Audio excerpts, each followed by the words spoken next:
Esto es Cabildeo Digital.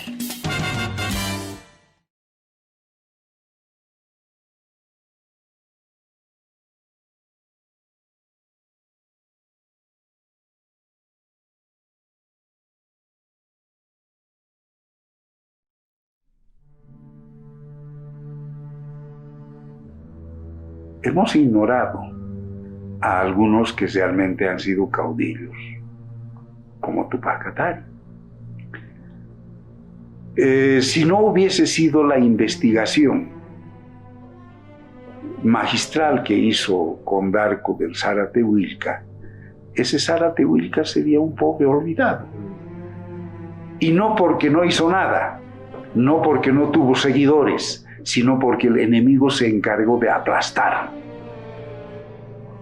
de ocultar. Yo pienso que esto mismo han tratado de hacer con Carlos, con Gualberto Vega y con otros muchos que murieron en esa época. ¿Quién sabe el nombre de los muertos en Biloco o de Caracoles? El enemigo se ha encargado de enterrar los nombres.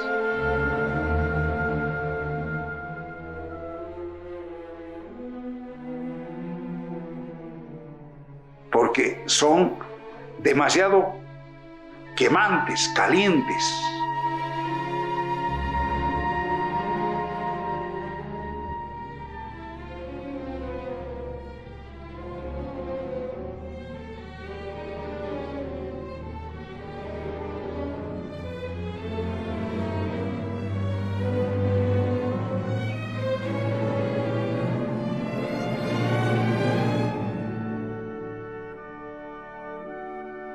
Ya sabía que Angallo dijo un golpe.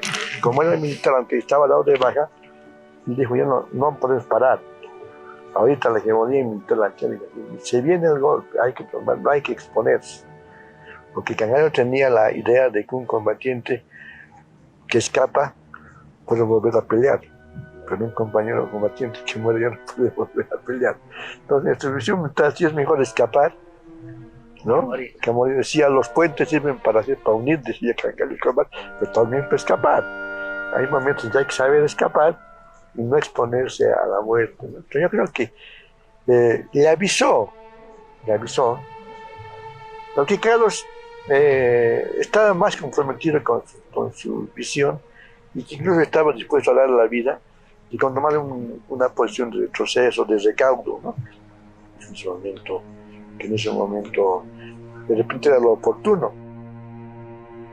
Porque lo que hacía el honorable Flores y el honorable Quiroga era reunir papeles, o sea, pruebas, ¿no? Como de Santa Cruz llegaron los hermanos Morón y ellos contaban, Willy Sandoval, Edil, todo, cómo habían matado a sus hermanos Banzer. Después había una familia Suárez también del Beni, que como en la propia finca los habían acribillado, diciendo, ¿no? Que eran comunistas, pero no era eso verdad. O quizás eran pues camaradas, cada uno tiene derecho a tener la política que uno quiera, ¿no? Entonces había muchas pruebas y a quién le entregaban y todo él guardaba y archivaba, y yo le ayudaba, era el honorable Flores. Nos fuimos a su casa donde vivían con Adela no sé qué, no estaba. Y nos fuimos y me dijo, eran unos cuartitos así, y puso un colchón. Y me dijo, mira, había una claraboya, me dijo, por aquí nos podemos escapar, me dijo. Nadie imaginaba que iba a haber el asalto, aunque había síntomas, ya había muerto Espinal, en fin, había síntomas que se venía realmente con una fuerza bastante expresiva. Pero yo creo que él sabía de que tenía que había un riesgo de perder la vida en eso. Yo creo que Carlos de eso era consciente de que su actividad militante lo ponía en un marco, en un cuadro de que en algún momento él podía perder la vida.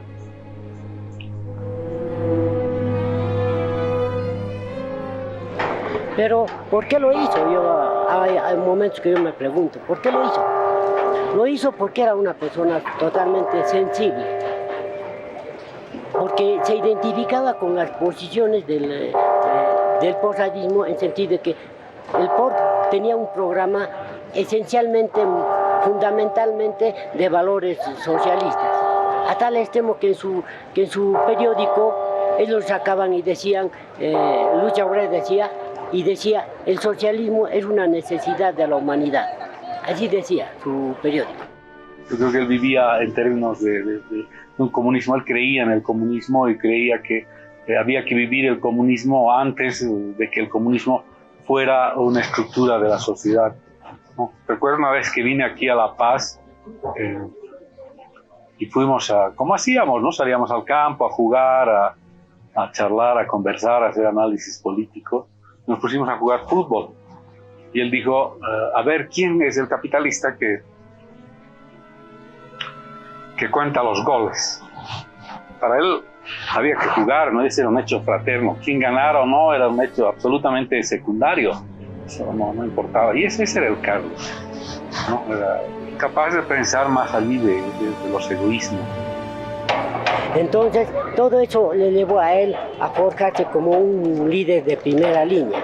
De tal medida que cuando tomó el Parlamento, se constituía como un peligro para mucha gente que no entendía el acontecer mundial y el acontecer de las sociedades. Se constituía un peligro. Porque para ser revolucionario en los tiempos duros no se necesita simplemente tener experiencia, ¿verdad? Sino fortaleza. Hay que estar muchos días a veces sin comer, durmiendo poco o caminando mucho. Y esas cualidades reunía este gordo, ¿no? Entonces, por ese motivo yo creo que como él rebosaba juventud, este era un agitador incansable. Era incansable. Entonces, para el enemigo era peligroso, porque ese podía durar más que Marcelo. Marcelo tenía 50. Es uno de los políticos más brillantes que ha tenido nuestra historia, ¿no? Pero estos enemigos también veían eso. Este va a durar más. Hay que deshacerlos. Y nos convocaron a una reunión de ayudantes a Sucre, justo el 17 de julio. Y yo el 16 hablaba por teléfono y hemos quedado en hablar al día siguiente con Carlos. Y ya no me he quedado así.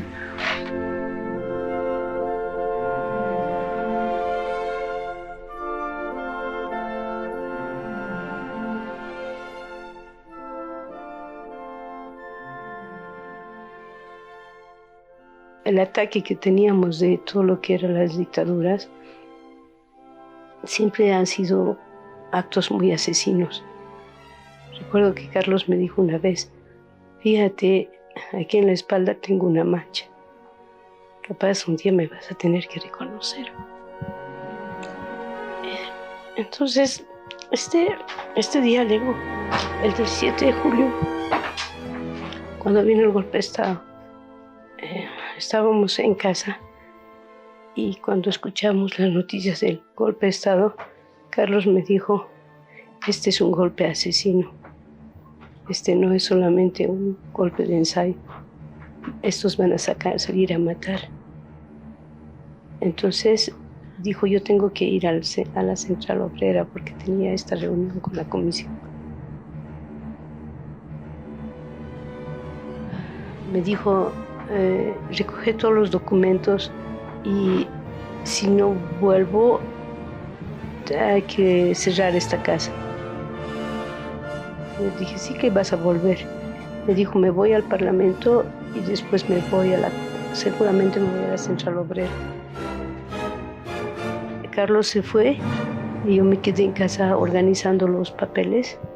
Sería como las 11:30, 12 del día. Yo tenía un vaso en la mano y se me rompió sin que haya tocado nada. Mi primer pensamiento fue, algo ha pasado con Carlos. Lechín convoca a la reunión del CONADE el 17 de julio ya habíamos tenido muchos antecedentes en ese momento respecto de que venía el golpe. Llegaron a la comisión, como siempre, el honorable Flores, puntual, y de ahí 5 minutos más tarde el honorable Quiroga.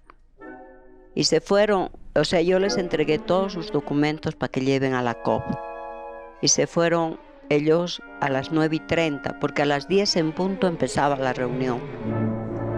Yo me quedé en la comisión, porque me dijeron que claro que era mi obligación como secretaria, tenía que quedarme a esperarlos, ¿no?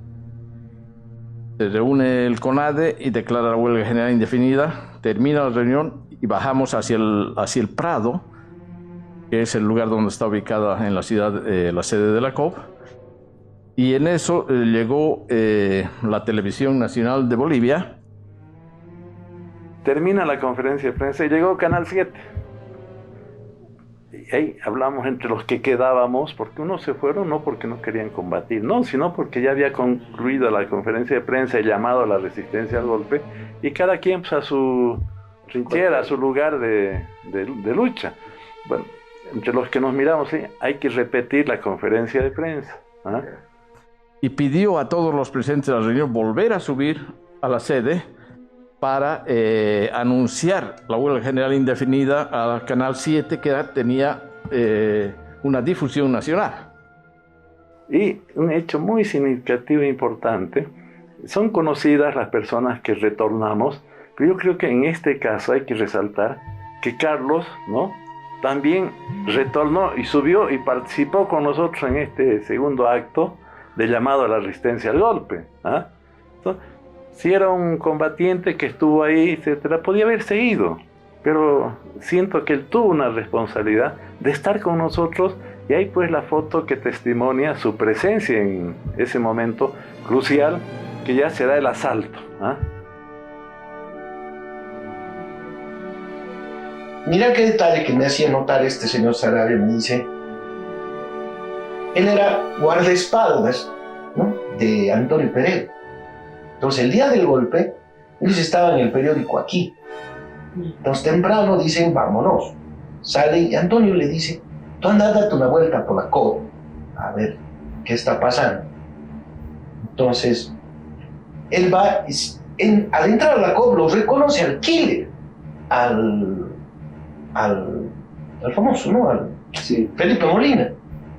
Estaba parado en la puerta con otros dos tipos. Entonces él entra corriendo y va a la sala, a la oficina de prensa de la COP para decir, hermano, son... Y le dice, no, los tipos le dicen, hay golpe, hermano, subamos corriendo. Y dice, allá afuera están los tipos. Cuando llegan al último piso para tratar de alertar de que hay tiras, comienza la balacera. Comienzan a disparar las metralletas desde la calle los paramilitares. Ametrallan las ventanas y las balas llegan al techo. En ese momento nosotros nos echamos al suelo. Entonces él se mete se van hacia un costado, y ahí estaba Marcelo, y todos se meten ahí amontonados. Y alguien empieza a decir, ¿qué hacemos? Anunciando a los paramilitares que habían aparecido con las metralletas en mano, que no estábamos armados y que íbamos a descender de forma pacífica. En ese momento los agentes de paramilitares dicen, empiecen a bajar, bajen rápido con las manos en la nuca, vista al mar. Vista al mar en la jerga, no sé si militar, pero sí paramilitar, quería decir con vista al piso. De manera que comenzamos a descender. Grita alguien, ¿no? ¿Quién es Marcelo Quiroga? Primero a escuchar que los paramilitares dicen, aquí está el Quiroga, carajo, aquí está el Quiroga. Se referían al líder del Partido Socialista, Marcelo Quiroga. Los retiran de la fila de los que estábamos detenidos, y Marcelo se deshace de los agentes y se vuelve a meter a la fila. Eso yo lo pude ver porque veía hacia abajo desde arriba, si me entienden. A ese momento, las cosas estaban clarísimas, ¿no? Todos empiezan a salir más o menos como podían. Por ejemplo, Oscar Eid agarra muy hábilmente, primerito sale por el otro. Yo estaba detrás de Marcelo junto a otros, como Cayetano, les dije, Vázquez, Michel, ¿no? Y hemos pasado por sobre ellos. Él baja por delante, ¿no? Agachados.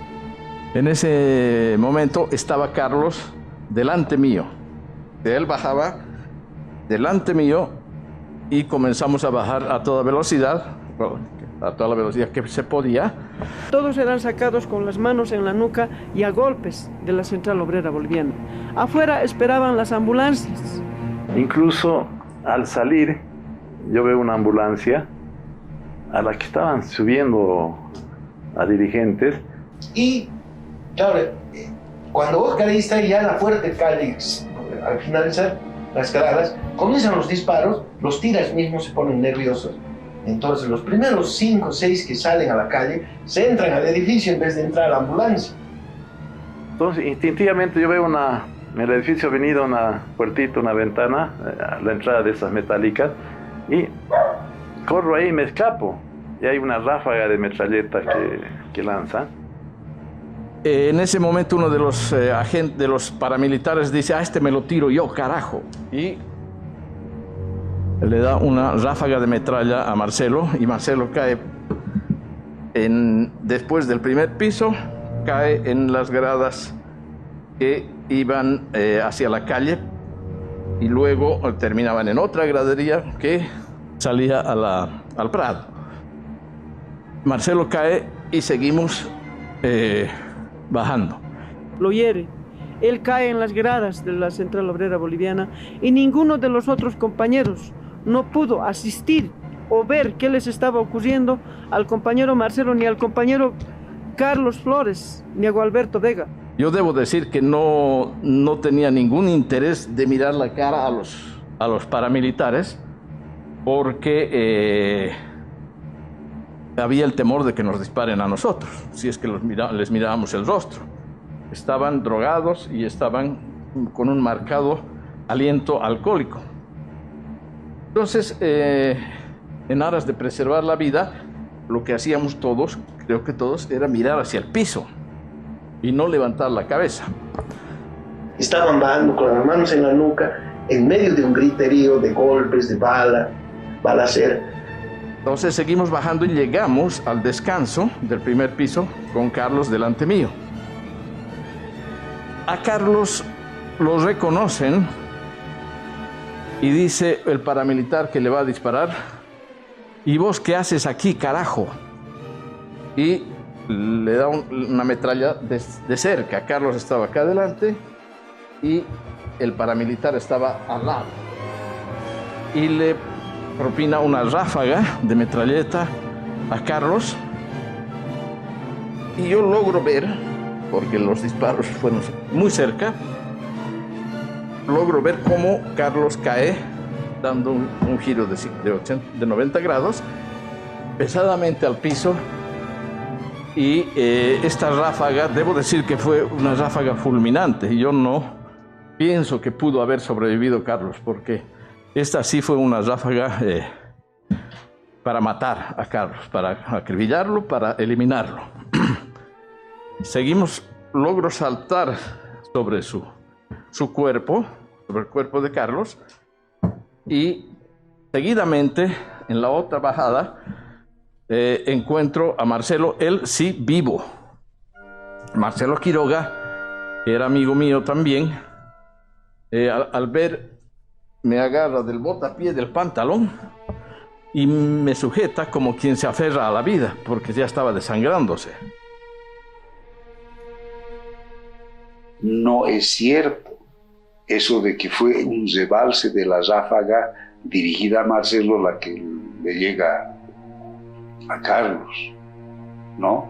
Hay muchos testigos, evidencias que señalan que lo mataron con una ráfaga, le dispararon una ráfaga a Marcelo, que lo dejaron agónico, pero otra ráfaga. exclusivamente para el Cordo. Casi no se veía la luz porque era todo lleno de humo. El olor a sangre y a sangre quemada era nauseabundo y era un momento de zozobra. Entonces veníamos bajando y nos dirigimos nos condujeron a la calle. En la calle nos hicieron lo que llamamos en Bolivia un callejón oscuro, hasta las ambulancias que estaban parqueadas en el Prado. Y nos subieron de a 10 o 12 personas a estas ambulancias, y estas ambulancias nos llevaron al Estado Mayor para depositarnos ahí y ya tomarnos presos y realizar la tortura en las caballerizas del Estado Mayor. Y el general, el coronel Luis Arce Gómez, no sé, con su estilo así ordinario y tosco, dice: a Flores lo hemos matado porque era metiche, ¿no? Entonces, tratándonos de entender en ese léxico qué quiere decir, qué entiende ese coronel por metiche. No era por metiche porque estaba bajando las gradas, porque todos estaban bajando las gradas. No era por metiche por ir a la reunión de la COP, porque todos estaban en la reunión de la COP, tenía que haber disparado a todos. No, era metiche porque estaba metido en la Comisión de Constitución, ¿no? Porque seguramente si Alvarado, José María Alvarado, que también era de la Comisión, estaba ese día en la COP, habría muerto, ¿no? O sea, no ha habido más muertos de la Comisión de Constitución porque no estaban en la COP. O sea, los dos únicos de la Comisión de Constitución en la COP mueren. Los ajusticiaron a Marcelo en una ráfaga, en un momento, y a Carlos en otro momento. No fue, y esto debo decirlo con mucha claridad, un disparo fortuito el que mató a Carlos. Fue que lo reconocieron y que le dispararon a Carlos.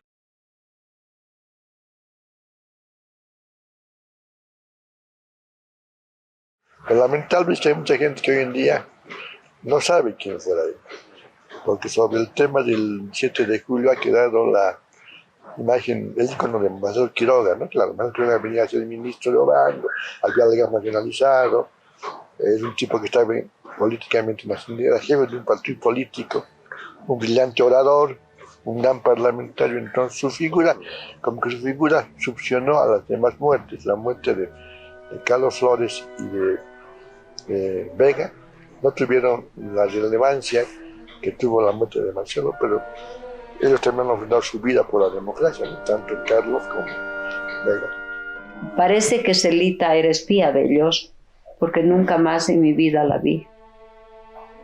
Parece que ella avisó también de la reunión, porque yo le confirmé a los honorables, les digo, 10 en punto empieza la reunión en la COP. Honorable, aquí está de usted, le entregué al honorable Flores, al honorable Quiroga sus papeles. Entonces el golpe tenía por objetivo, en primer lugar, detener el juicio y hacer desaparecer los papeles. En el camino, si era necesario, estaban dispuestos a hacerlo, y lo han hecho, hacer desaparecer los diputados responsables, ¿no? Que los agentes paramilitares tenían una intención, y que era eliminar físicamente a todos aquellos que habían sido involucrados en el juicio de responsabilidades a Banzer Suárez. En el caso de Killer Molina, Roilán Molina, estuvo 5 años a cargo de la seguridad de la primera dama. En el caso de Pizarro, estuvo durante 7 años a cargo de la seguridad de Banzer. En la COP, los únicos fallecidos son precisamente los 2 diputados que impulsaban el juicio. No puede ser para nada casualidad la muerte de ninguno de los 2. Un hombre del PC, el negro José, escribió sus memorias y le puso un nombre, parece chistoso: pan comido. ¿Y a qué se debe el pan comido? A que él le dan una tarea: sacar a los sobrevivientes de la guerrilla del Che hasta Chile, ¿no? vas a poder negro, pero como no, pues eso es pan comido. Es decir, jugarse la vida para ellos era pan comido. Y en este caso, para este gordo, para Carlos, era pan comido. Pan comido. Entonces, para él perder la vida por el país, por su clase, por su partido, por el futuro del país, era pan comido. Entonces, carajo, ¿no? Que cuesta, pero así nomás, pues, así nomás ha costado todo. Pero bueno. Pero realmente el Carlos tenía mucho que dar. Tenía visión. Ella tiene 27 años. El Carlos tenía la edad de ella, ¿no? Cuando lo matan. O sea, él podía haber dado muchísimo. No, por eso es que te da bronca, por esa inmolación.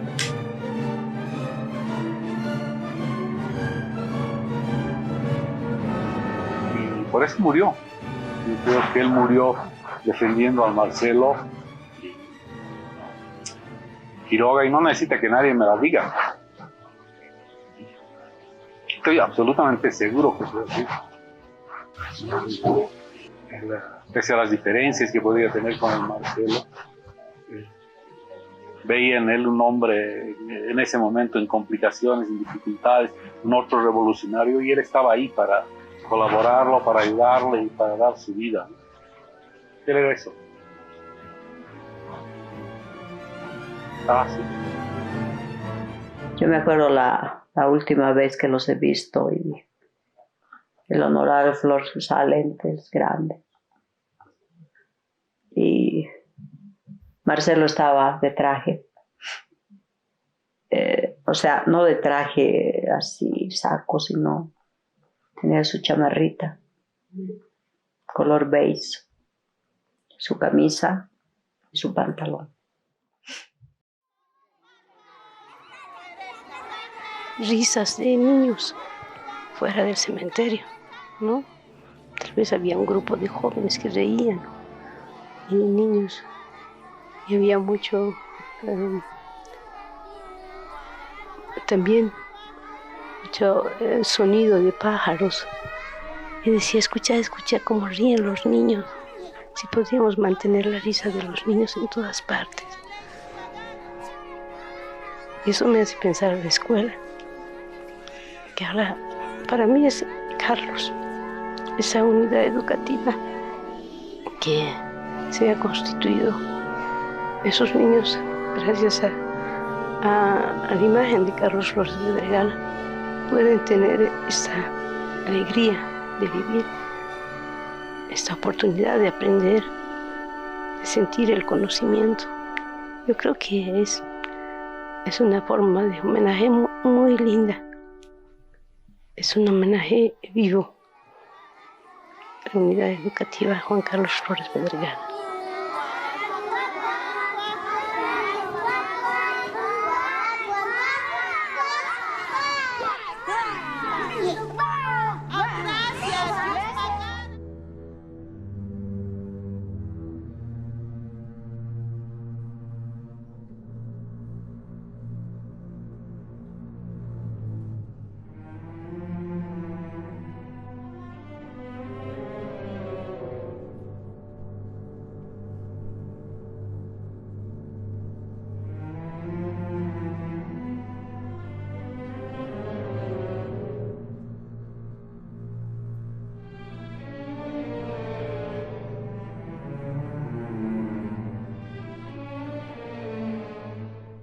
Admito con veracidad que evidentemente nuestras posibilidades son menores que las de los candidatos Paz Extensoro y Siles Suazo. Sin embargo, nuestra meta no es entrar en una competencia de número de votos acá, sino más bien en la búsqueda de una línea de consecuencia y lealtad con los intereses obreros y populares. Si ello es comprendido por la clase trabajadora y creemos que comienza a ser comprendido, estamos profundamente satisfechos. Doctor Quiroga, en esencia, ¿cuál es el cambio socioeconómico que necesita Bolivia? Pasar de un sistema capitalista dependiente, como es el que hace víctima al país y a la clase trabajadora, a un sistema socialista.